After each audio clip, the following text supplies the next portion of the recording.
For months now, we've talked about the Democrats in the race for Buffalo mayor. State Senator Sean Ryan won the party's primary earlier this week. Well, tonight, the Republican response.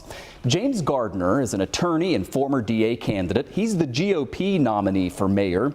And today, the city of Buffalo's Republican chairman, Christopher Porter, put out this lengthy commentary about the race, saying in part, quote, "Monopolies don't work, and the one-party Democratic monopoly on power in the city of Buffalo hasn't worked either. There is a unique opportunity this year to provide some balance to one-party rule in the city by electing James Gardner."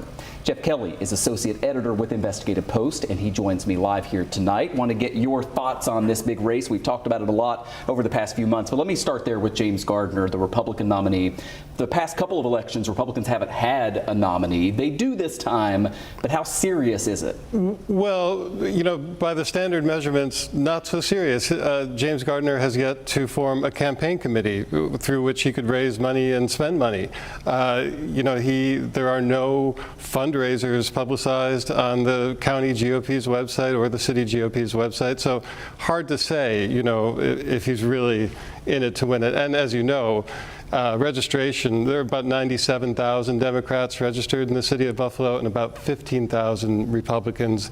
There are, of course, a fair number of unaffiliated voters, minor party voters, but they still are pretty heavily outnumbered by Democrats. You can go to investigativepost.org and read Jeff.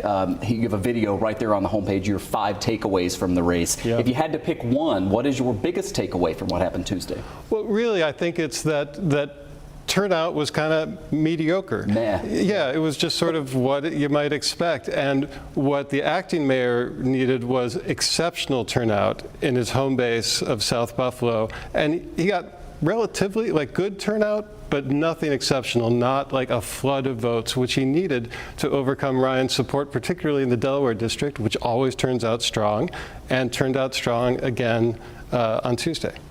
And right there, Sean Ryan, of course, giving his victory speech. Looking to November then, we are going to have a Republican on the ballot, as we mentioned there, and the potential for some other names. We don't know yet if the acting mayor, Chris Scanlon, will be on the ballot in November. What are you hearing as he is making that decision? Literally nothing. Nothing. Yeah, I think he is. He's taking time. As he said Tuesday night, I think he's taking counsel. He's probably talking to his family and his supporters. I'm sure he's under a lot of pressure to run, and probably under an equal amount of pressure just to step back.